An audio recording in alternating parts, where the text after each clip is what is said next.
تصور کیجئے ہم تو گناہوں کے کام نہیں چھوڑ پا رہے ہیں، یہ کون سا اسلام ہے؟ تالی بج رہی ہے، بلا لو مدینہ اور جھانچ رہے ہیں، کون سا اسلام؟ تصور کیجئے یہ کوئی اسلام ہے؟ تصور کیجئے کوئی سعودی عرب میں ایسا جھوم کے دکھا دے، ایسا ہنٹر ماری جائے، خود حاضر رجل مشرک خدا ڈال دیا جاتا ہے جیل میں. میرے سامنے 3-4 کو ڈالا ہے اور چھوڑا تو ان کے پاسپورٹ پر خروج کی مہر لگا دی، زندگی بھر نہیں گھس سکتے. یہ کون سا اسلام ہے جو پیش کر رہے ہو؟ اور تھوڑی چھٹی ملی، آ گئے.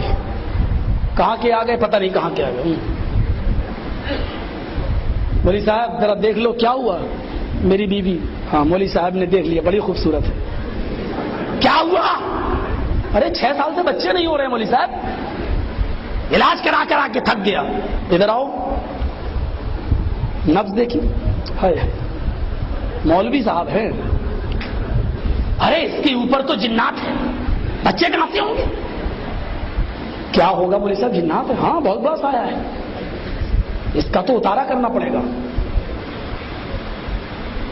رات میں اس کا جنات اتارنا پڑے گا. مولوی صاحب رات میں؟ وہاں رات میں، دن میں مجھے فرصت نہیں. رات میں اتارنے کے لیے لے جا رہا ہے، اس کا شوہر اس کے ساتھ جا رہا ہے. تم کہاں جا رہے ہو؟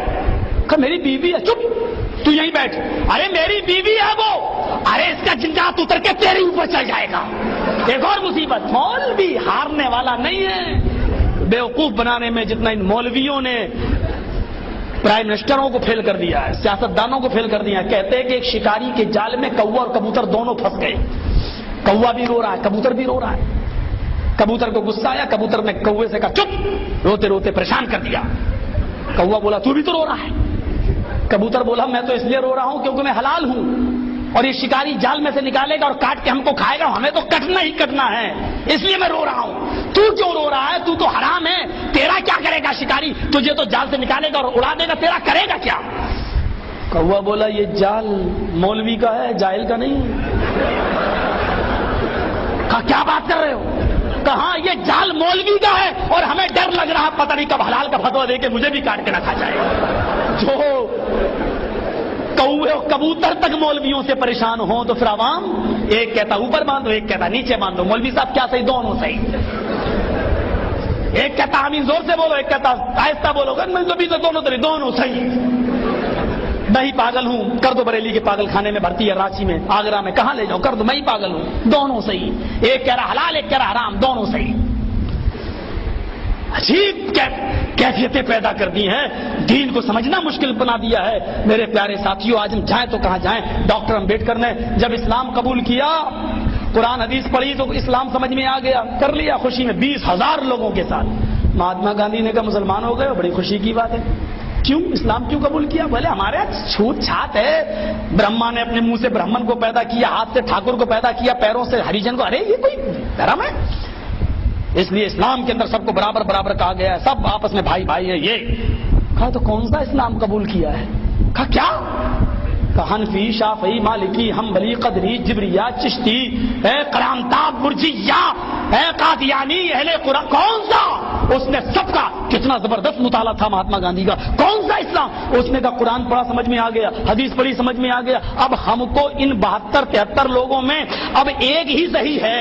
اب ہمیں اس ایک صحیح تک پہنچنے کے لیے پھر ہم 73 کو پڑھیں، 72 کو پڑھیں، اور جب تک ہم 72 کو پڑھیں گے، مطالعہ کریں گے، تب تک تو میری رام رام ستیہ ہو جائے گی، ہم مر جائیں گے اور صحیح مسلک تک نہیں پہنچ پائیں گے، صحیح جماعت تک نہیں پہنچ پائیں گے. اس نے کہا اسلام کو بھی طلاق دے رہا ہوں، میں بودھ دھرم قبول کر رہا ہوں. اس نے اسلام کو بھی چھوڑا اور پھر بودھ بن گیا. میرے بھائیوں، قرآن پڑھا سمجھ میں آ گیا، حدیث پڑھی سمجھ میں آ گیا. کتنا بڑا نقصان ہوا. فرقے جب اس کے سامنے پیش کیے گئے تو اس نے قرآن و حدیث کو چھوڑ دیا، اس نے اسلام ہی چھوڑ دیا. آج قرآن پیش کرو لوگوں کے سامنے، آج حدیث پیش کرو. میرے بھائیوں، قرآن کہتا ہے شہر رمضان الذی انزل فیہ القرآن. رمضان کا مہینہ وہ بابرکت مہینہ جس میں قرآن نازل ہوا، ہدی للناس، ساری دنیا کے لیے قرآن ہدایت ہے، ہدی للناس، اور جو ساری دنیا کے لیے ہدایت ہو، جو یہودیوں کے لیے ہدایت ہو، جو عیسائیوں کے لیے ہدایت ہو، کیا وہ قرآن مسلمانوں کے لیے ہدایت نہیں ہو سکتا ہے؟ افسوس یہ ہے کہ جو قرآن ساری کائنات کے لوگوں کے لیے ہدایت ہے، آج وہ اپنے ہی درمیان وہ آج میرے بھائیوں ناشنا بنا ہوا ہے۔ آج ہم اسی قرآن کو نہیں پہچان رہے ہیں اور اس کی تعلیمات سے نہیں مت پڑھو، پڑھو گے اس کو سمجھ نہیں سکتے ہو تم، اور پتہ نہیں کیا کیا باتیں پیش کر دی جاتی ہیں۔ میرے بھائیوں قرآن پڑھو، وَلَقَدْ يَسَّرْنَا الْقُرْآنَ، ہم نے تو بہت آسان کر دیا اس قرآن کو تمہارے سمجھنے کے لیے، سمجھو اس